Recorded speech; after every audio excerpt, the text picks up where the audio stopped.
Part 3: How to build better habits in 4 simple steps. In 1898, a psychologist named Edward Thorn- Thorndike conducted an experiment that could lay the foundation for our understanding of how habits form and the rules that guide our behavior. Thorndike was interested in studying the behavior of animals and he started by working with cats. He would place each cat inside evidence known as a puzzle box. The box was designed so that the cat could escape through a door by some simple act, such as pulling at a loop of cord, pressing a lever, or stepping on a platform. For example, one box contained a lever that, when pressed, would open a door on the side of the box. Once the door had been opened, the cat could dart out and run over to a bowl of food. Most cats wanted to escape as soon as they were placed inside the box. They would poke their nose into the corners, stick their paws through openings, and claw at loose objects. After a few minutes of exploration, the cats would happen to press the magical lever. The door would open, and they would escape. Thorndike tracked the behavior of each cat across many trials. In the beginning, the animals moved around the box at random, but as soon as the lever had been pressed and the door opened, the process of learning began. Gradually, each cat learned to associate the action of pressing the lever with the reward of escaping the box and getting to the food. After 20 to 30 trials, this behavior became so automatic and habitual that the cat could escape within a few seconds. For example, Thorndike noted cat 12 took the following times to perform the act: 160 seconds, 30 seconds, 90 seconds, 60, 15, 28, 20, 30, 22, 11, 15, 20, 12, 10, 14, 10, 8, 8, 5, 10, 8, 6, 6, 7. During the first three trials, the cat escaped in an average of 1.5 minutes. During the last three trials, it escaped in an average of 6.3 seconds. With practice, each cat made fewer errors and their actions became quicker and more automatic. Rather than repeat the same mistakes, the cat began to cut straight to the solution. From his studies, the Thorndike describes the learning process by stating behaviors following by satisfying consequences tend to be repeated, and those that produce unpleasant consequences are less likely to be repeated. His work previous provides the perfect starting point for discussing how habits form in our own lives. It also provides answers to some fundamental questions like what are habits and why does the brain bother building them at all? Why your brain builds habits? A habit is a behavioral that has been repeated enough times to become automatic. The process of habit formation begins with trials and errors. Whenever you encounter a new situation in life, your brain has to make a decision. How do I respond to this? The first time you come across the word problem, you are not sure how to solve it. Like Thorndike cats, you are just trying to think out to see what works. Neurological activity in the brain is high during this period. You are carefully analyzing the situation and making conscious decisions about how to act. You are taking in tons of new information and trying to make sense of it all. The brain is busy learning the most effective course of action. Occasionally, like a cat pressing on a lever, you stumble across a solution. You're feeling anxious and you discover that going for a run calms you down. You're mentally exhausted from a long day of work, and you learn that playing video games relax you. You're exploring, and then, bam, a reward. After you stumble upon an unexpected reward, you alter your strategy for next time. Your brain immediately begins to catalog the events that preceded the reward. Wait a minute. That felt good. What did I do right before that? This is the feedback loop behind all human behavior. Try, fail, learn, try differently. With practice, the useless movements fade away and a useful actions get reinforced. That habit forming, when you faced problems repeatedly, your brain begins automate the process of solving it.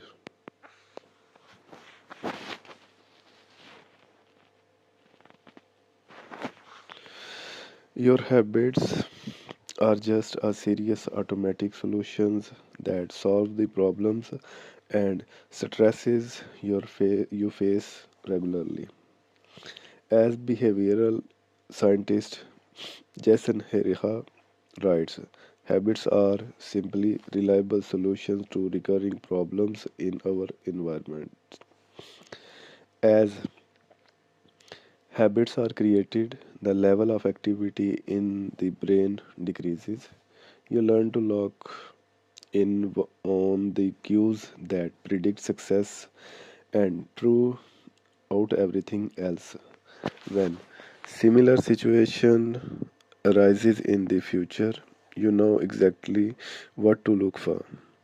There is no longer a need to analyze every angle of a situation.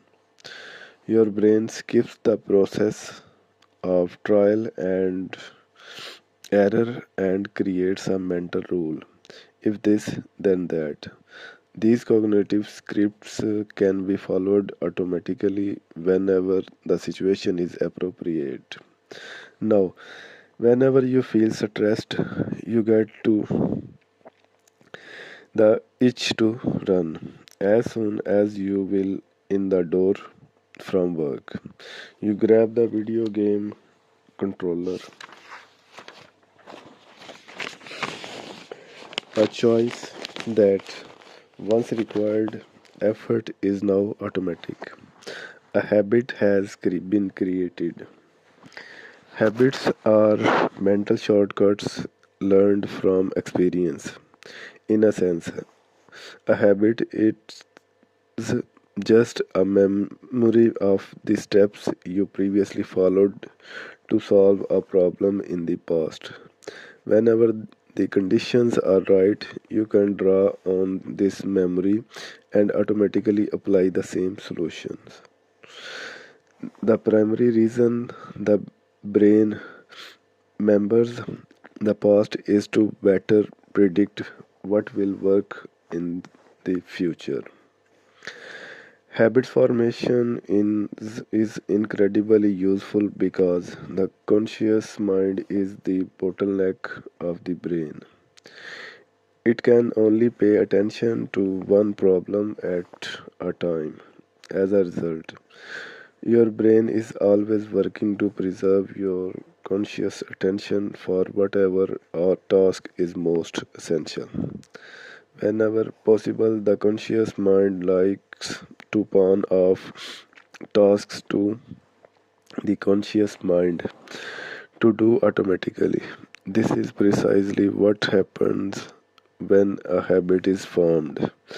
Habits reduce cognitive load and free up mental capacity, so you can allocate your attention to other tasks. Despite their efficiency, some people still wonder about the benefits of habits. The arguments goes like this: will habits make my life dull? I don't want to pigeonhole myself into a lifestyle I don't enjoy. Don't doesn't so much routine take away the vibrancy and spontaneity of life? Hardly. Such questions set up a false dichotomy. They make you think that you have to choose between building habits and attaining freedom. In reality, the two complement each other. Habits do not restrict freedom, they create it. In fact, the people who don't have their habits handled are often the ones with the last amount of freedom. Without good financial habits, you will always be struggling for the next dollar. Without good health habits, you will always seem to be a short on energy. Without good learning habits, you will always feel like you are behind the curve. If you always being forced to make decisions about simple tasks, when should I work out? Where do I go to write? When do I pay my the bills? Then have less time for freedom. It's only by making the fundamentals of life easier that you can create the space needed for free thinking and creativity. Conversely, when you have your habits dialed in and the basics of life are handled and done, your mind is free to focus on a new challenges and master the next set of problems. Building habits in the present allows you to do more of what you want in the future. The science of how habits work. The process of building a habit can be divided into four simple steps: cue, craving, response, and reward. Breaking it down into these fundamental parts can help us understand what a habit is, how it works, and how it how to improve it. Number one, cue. Number two, craving. Number three, response. Number four, rewarded. This four-step pattern is the backbone of every habit, and your brain runs through these steps in the same order each time. First, there is the cue. The cue triggers your brain to initiate to a behavior. It is a habit of information that predicts a reward. Our prehistoric ancestors were paying attention to cue. that signaled the location of primary rewards like food, water, and sex. Today, we spend most of our time learning cues that predict secondary rewards like money and fame, power and status, praise and approval, love and friendship, or a sense of personal satisfaction. Of course, these pursuits also indirectly improve our odds of survival and reproduction, which is the deeper motive behind everything we do. Your mind is continuously analyzing your internal and external environment for hints of where rewards are located because the cue is the first in- indigestion that were close to a reward, it naturally leads to a craving. Craving are the second step, and they are the motivational force behind everything, every habit. Without some level of motivation or desire, without craving a change, we have no reason to act. What you crave is not the habit itself, but the change in the state it delivers. You do not craving smoking a cigarette, you crave the feeling of relief it provides. You are not motivated by brushing your teeth, but rather by the feeding of a clean mouth. You do not want to turn on the television, you want to be entertained. Every craving is linked to desire to change your internal state. This is an important point that we will discuss in detail later. Cravings differ from person to person in theory. Any piece of information could trigger a craving, but in practice, people are not motivated by the same cues. For a gambler, the sound of slot machines can be a potent trigger that sparks in an intense wave of desire. For someone who rarely gambles, the jingles and chimes of the casino are just background noise. Cues are meaningless until they are interrupted. The thoughts, feelings, and emotions of the observer are what transform a cue into a craving. The third step is response. The response is the actual habit you perform, which can take from of a thought or an action. Whether a response occurs depends on how motivated you are and how much friction is associated with their behavior. If a particular action requires more physical or mental effort than you are willing to expend, then you want to do it. Your response also depends on your ability. It sounds simple, but a habit can occur only if you are capable of doing it. If you want to dunk a basketball but can't jump high enough to reach the hoop, well, you are out of luck. Finally, the response delivers a reward. Rewards are the end of goal of every habit. The cue is about noticing the reward, and the craving is about the wanting the reward. The response is about obtaining the reward. We chase rewards because they serve two purposes. They satisfy us and they teach us. The first purpose of reward is to satisfy your craving. Yes, rewards provide benefits on their own. Food and water deliver the energy you need to survive. Getting a promotion brings more money and respect. Getting in shape improves your health and your dating prospects.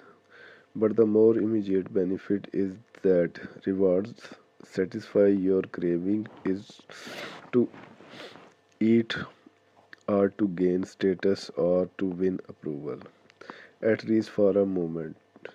Rewards deliver contentment and relief from craving. Second, rewards teach us which actions are worth remembering in the future. Your brain is a reward detector. As you go about your life, your sensory nerves system is continuously monitoring which actions satisfy your desires and deliver pleasure. Feelings of pleasure and disappointment are part of the feedback mechanism that helps your brain distinguish useful actions from useless ones. Rewards close the feedback loop and complete the habit cycle.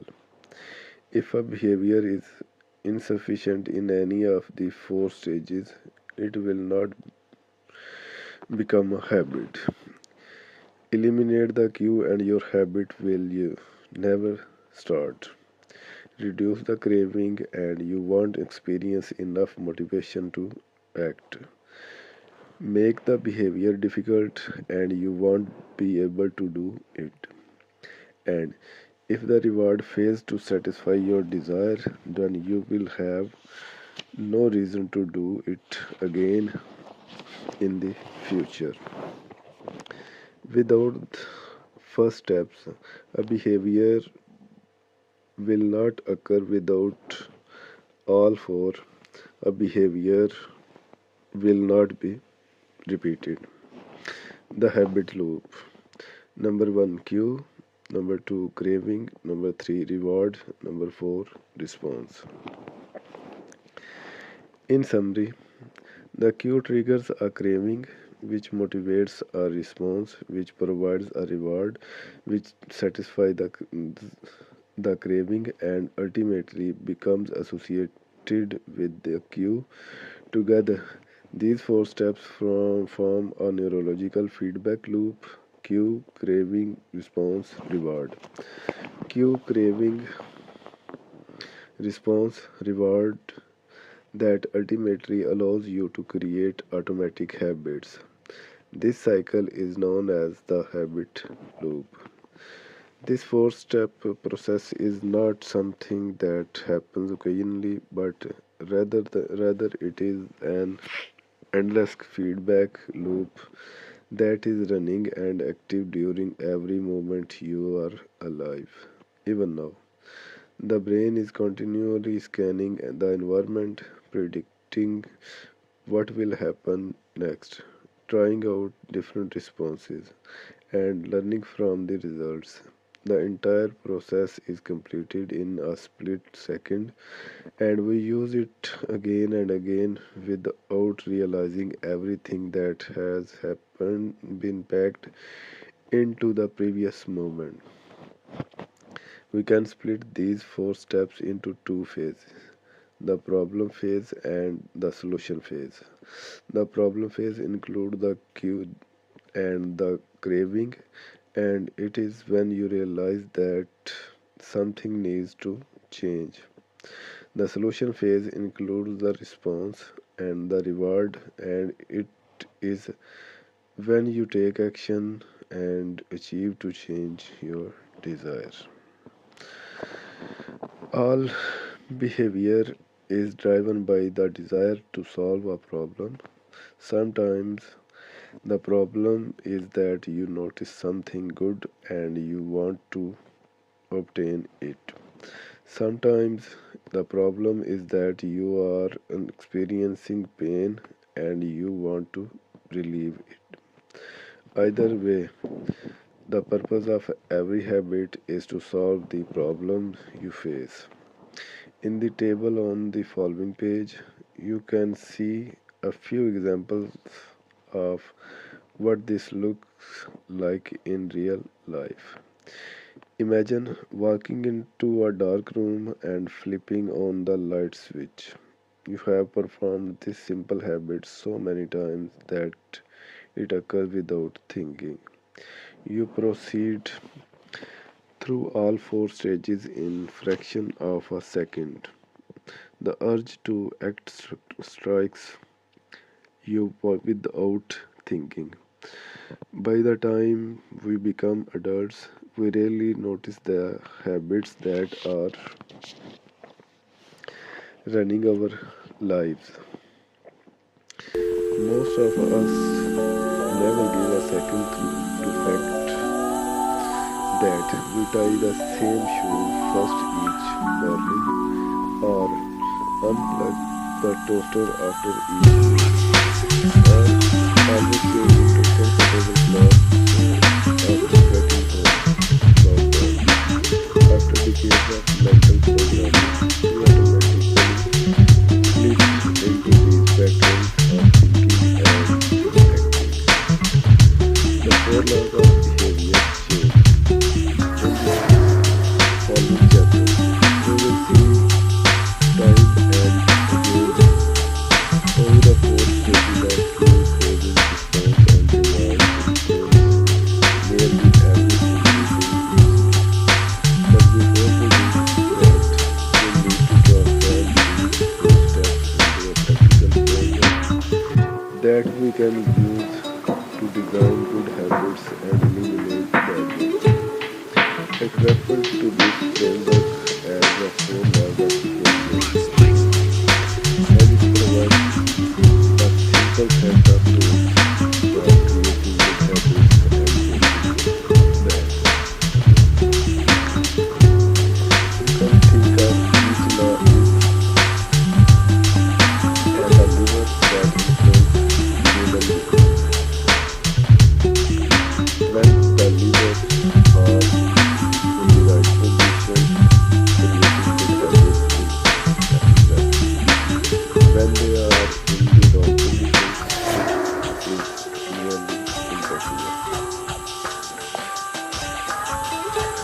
It would be irresponsible for me to claim that these four laws are an exhaustive framework for changing any human behavior, but I think they are close, as you will soon see.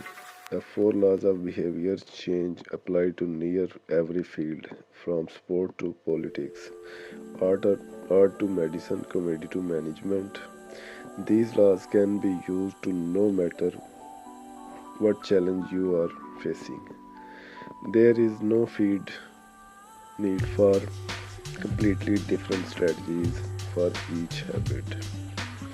Whenever you want to change your behavior, you can simply ask yourself, number one, how can I make it obvious? Number two, how can I make it attractive? Number three, how can I make it easy? Number four, how can I make it is satisfying? If you have ever wondered why don't I do what I say I'm going to do? Why don't I lose the weight or stop smoking or save the for retirement or start that side business? Why do I say something is important but never seem to make time for it? The answer to those questions can be found somewhere in these four laws. The key to creating good habits and breaking bad ones is to understand these fundamental laws and how to alter them to your specification. Every goal is doomed to fail if it goes against the grain of human nature. Your habits are shaped by the system in your life. In the chapter that follows,